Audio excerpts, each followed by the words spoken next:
बता रहा हूँ, अध्यात्म में आप ये जानते हैं, उससे जो खतरनाक राक्षस होते हैं वो मनुष्य रूप में एक परिवार में बसते हैं और उनका काम होता है कि परिवार को नेगेटिविटी में ले जाएं। उनका एक ऐसा संयोग होता है, वो पैदा इस तरीके से होते हैं कि उनका जो स्वभाव होता है वो दैत्य वाला होता है।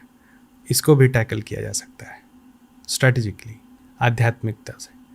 जो सबसे खतरनाक राक्षस होता है वो हर मनुष्य में बसता है और उसका काम होता है आपसे गलती करवाना। तो आप आज अपने मतलब कोई भी व्यक्ति अपने प्लेजर के लिए, अपने फ़ायदे के लिए आज एक गलत काम करता है और उसको पता होता है कि ये कभी न कभी रहस्य उद्भेदन होगा और मैं जो है ख़त्म हो जाऊंगा, लेकिन वो करता है। ये अपने अंदर का राक्षस है। इस राक्षस को आप पकड़ लेते हैं अगर आप साधना करते हैं तो इस राक्षस को आप गलती नहीं करने देते। उस मिडिल कैटेगरी के बारे में बात करें, वो बहुत खतरनाक होती है। आप कह रहे थे कि फैमिली के अंदर ही किसी का जन्म होता है, हाँ, जिसमें राक्षस हर फैमिली में नहीं होता है, लेकिन जब एक आत्मा जन्म लेती है ना तो सिर्फ एक चीज़ तय होता है। जैसे बोलता है ना कि ये लिखा हुआ होगा इसके कर्म में, तो लिखा हुआ कुछ नहीं होता है। आपके जीवन में हमेशा ऑप्शंस रहते हैं आपके पास। तय करके आत्मा सिर्फ ये आती है कि मैं इस माँ के कोख से जन्म लूँगा और उसके हिसाब से मेरा कर्म जो है निर्धारित हो जाएगा। अब किसी को अध्यात्म करना है तो वो किसी ऐसे परिवार में जाएगा जिसके आसपास मंदिर हो या मठ हो या माँ बहुत पुजारी हो, पिता बहुत पुजारी हो। किसी को क्राइम करना है इस जीवन में, बैलेंस होना चाहिए ना कर्म, तो वो एक ऐसे माँ के घर में जाएगा जिसके घर में कोई क्रिमिनल हो, ठीक है ना।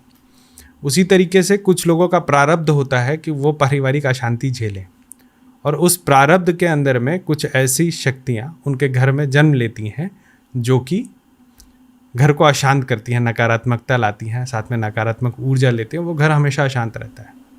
तो फिर आध्यात्म के मार्ग से उसको जो है शांत किया जा सकता है। जिस घर में एक भी आध्यात्मिक व्यक्ति होगा, टॉक्सिक लोग वहाँ नहीं टिक पाएंगे। जो टॉक्सिक होगा वो भी न्यूट्रलाइज हो जाएगा। तो ये आइडेंटिफाई कैसे करते हैं किस चीज़ को? कि आपके ही आसपास, आपके ही परिवार में किसी राक्षस का जन्म हुआ है? तो एविडेंट होता है। जिसको देख के मन में अशांति आ जाए, आप समझ जाओ कि ये हमारे परिवार का राक्षस है। उनका पिछला जन्म क्या था? जो अभी राक्षस हुए, कुछ भी हो सकता है। जैसे हमारा जो कंसेप्ट है ना कर्म का, कि कर्म के हिसाब से अगला जन्म होगा, तो कर्म का डेफिनेशन हम लोगों को गलत पढ़ाया गया। पिछले 200 सालों में क्या हुआ कि हिंदू धर्म को बिल्कुल ही मैनिपुलेट करके हम लोगों को परोसा गया।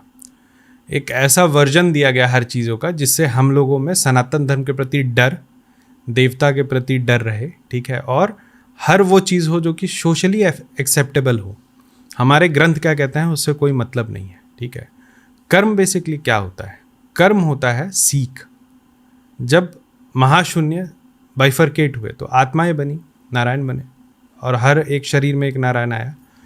उस नारायण को सब कुछ सीखना है कर्म का, वो अच्छा हो या बुरा हो। अच्छा और बुरा जो होता है ना वो हमेशा पर्सपेक्टिव होता है।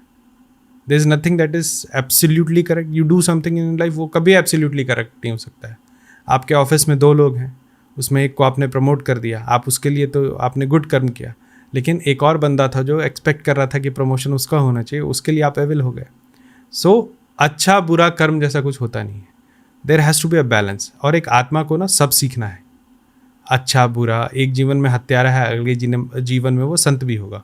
इस जीवन में पुजारी है तो अगले जीवन में वो नॉन बिलीवर भी होगा। वो जब पूरा सीख जाता है ना तब वो एब्सोल्यूट होता है, और जब वो एब्सोल्यूट होता है तभी वो महाशून्य का मतलब क्या है? एब्सोल्यूट। तब वो जाकर के महाशून्य में सम्मिलित हो जाता है, जिसको हम कहते हैं कि उसको निर्वाण हो गया।